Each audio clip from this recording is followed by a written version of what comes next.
Hi! Welcome to the fourth video in my League series. I'm Cass, and this is my Iron Man, well, Leagues form. We're almost at the end of Leagues. It's about 3 weeks to go, or maybe a bit less with my filming this, and my progress has been steady. Despite it being the holidays, so I have had to intersperse my time playing with a lot of AFK and just being away and not being able to play.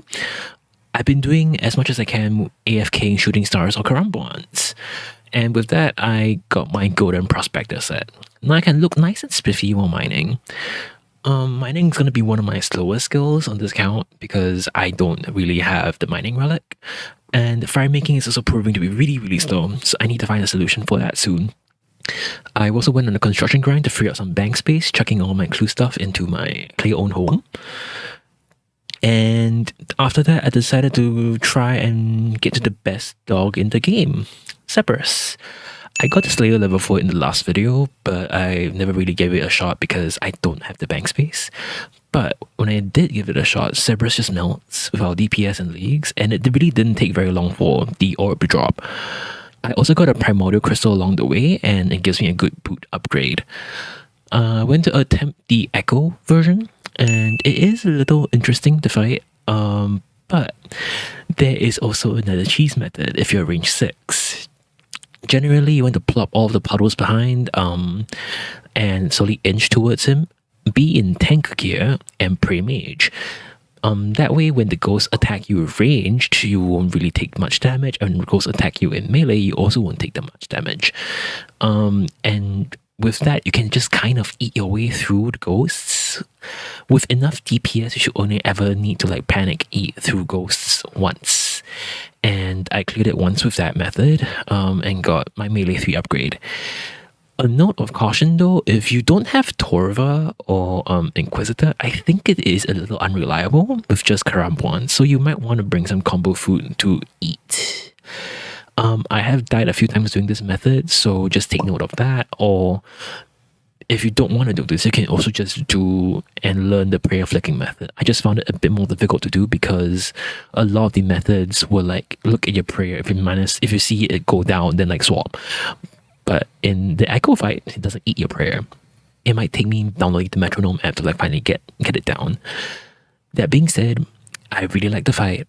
And I really like the Echo weapon. I got a dog sword at about 37 kills, and it was a very exciting time. This Echo weapon truly is my favorite this Leagues. I know the Kopesh is technically stronger, but just the name, the dog sword, the theming, the fact that it drops from Echo Cerberus, the fact that there's a God Wars dungeon, the fact that it's all the God swords like glued together in one, the effects and the satisfaction from hitting the attack and somebody's making you go woof. This was easily one of my favorite things to get this entire Leagues. I just absolutely love this thing and I bring it with me everywhere I go. So after I got the dog sword, I went and got a few more things for TOA, like the Pharaoh Scepter, so I can teleport to TOA easily. The Basilisk Straw, so I can get a helmet upgrade, and both of these were also tasks. I also want to take down Mole a few more times to do the 100 Claw turn in, and then came the time where I had to think about tier 8. I went and knocked out thieving in the Sa gem shop, also to get crafting up, while I thought about this. So I agonized over this quite a lot. The main issue with tier 8 for me is that Last Stand is so strong, and it is definitely the smartest choice for anyone who is new to PVM, or even if you're experienced in PVM. It just gives you so much upside with an extra life every 3 minutes and the insane DPS you get from popping the extra life. But also, I kind of started this league building up to using the dog sword with specialists and just swinging and pressing the spec button many times. So I really couldn't decide. I asked around some of my friends and they were like, just do what makes the most fun thing for you. And like, generally, you should be able to clear all content without Last Stand. It just makes it comfier. But the upside of Specialist is so fun because you get to swing dog sword at least 5 times in a row. And if the thing doesn't die, I don't know what boss you're fighting. So that's what I did. I clicked on specialists and I picked a front choice. So I did have a bit of regret in the first few days picking specialists because I went to learn TOA again. And the realization hit that like, oh, if I had last stand, I probably could have cleared this. Especially because I was learning Insanity and I was turning up like a lot of the other more difficult invocations on the other bosses. So it was kind of like, oh, if I had last stand, I would have cleared this run. But I was still having fun doing it. I was still having fun with the dog sword. It's just that I needed to have a few more reps and then get more consistent with the other bosses. And to break up the TOA, like, you know, ramming my head against the wall for a bit, I went and got 99 farming. The mo drops really helped me bank 99 farming. I also sped through some rune crafting. I managed to make enough nature runes to sell at Lunar Isle to exchange for death runes to buy toggle. And in doing so, I managed to do the obsidian armor task and the onyx task. I made an onyx amulet and a regen brace, which is currently my best in slot bracelet. I went to AFK Scurious for combat experience and for the pet. And with some time of like, you know, ramming my head against TOA, I finally cleared it. I did finagle with some of the invocations because I was realizing that I was tripping up a lot on the previous bosses. So like, out of like 4 runs, I was only making it to Wardens in 3. So I decided to like, you know, really amp up my consistency in the previous bosses. And I didn't learn Insanity. Instead, I learned how to do like, you know, roller skip. I learned how to do feel special more consistently and all, and like upset stomach, all of that. In the first clear though, I only got a light bearer, which is still a purple, and it's still 200 points, but still. I sent it a few more times, didn't get any purples, because on 500 invo, if you're doing solos, you only have like 35% chance of getting purples. But I did get enough experience for me to like to go to groups and not be an embarrassment. Groups is something different in leagues.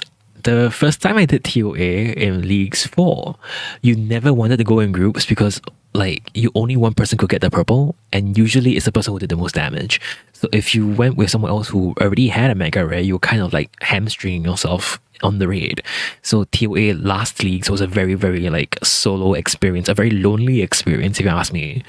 But groups, because everyone gets a purple, if someone gets a purple now, it is so much fun.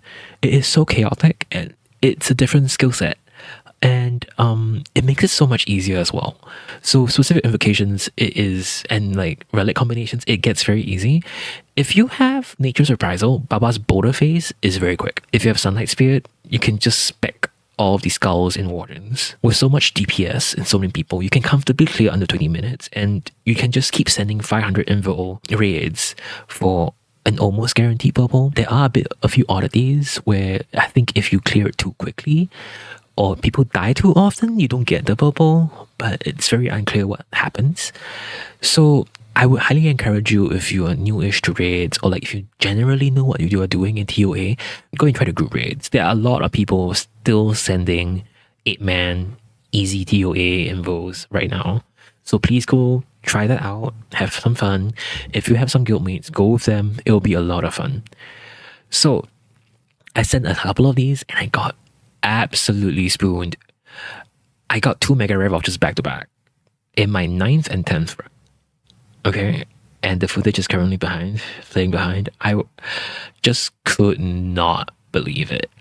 I got my twisted bow first, then went back in and got my scythe. And those two are my main combat styles. If I get a third, it'll be in the shadow, but I don't think I'll ever use a shadow for anything. The twisted bow is just so strong.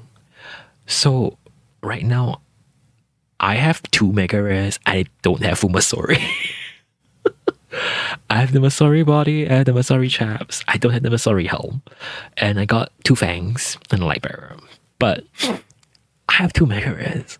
I am so excited to see like what else I can do in this league. I am so pumped to see how broken this weapon is in PVM, and to do other things that I thought were slightly slower before. Right now, like, it is so much fun. This league truly is a blast, and I really like what they did with raids and the entire progression. So join me again next time. I'll try and put up a video before Leagues is over.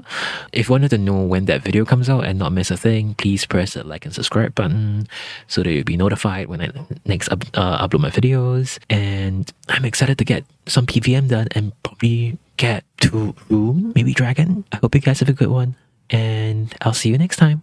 Bye!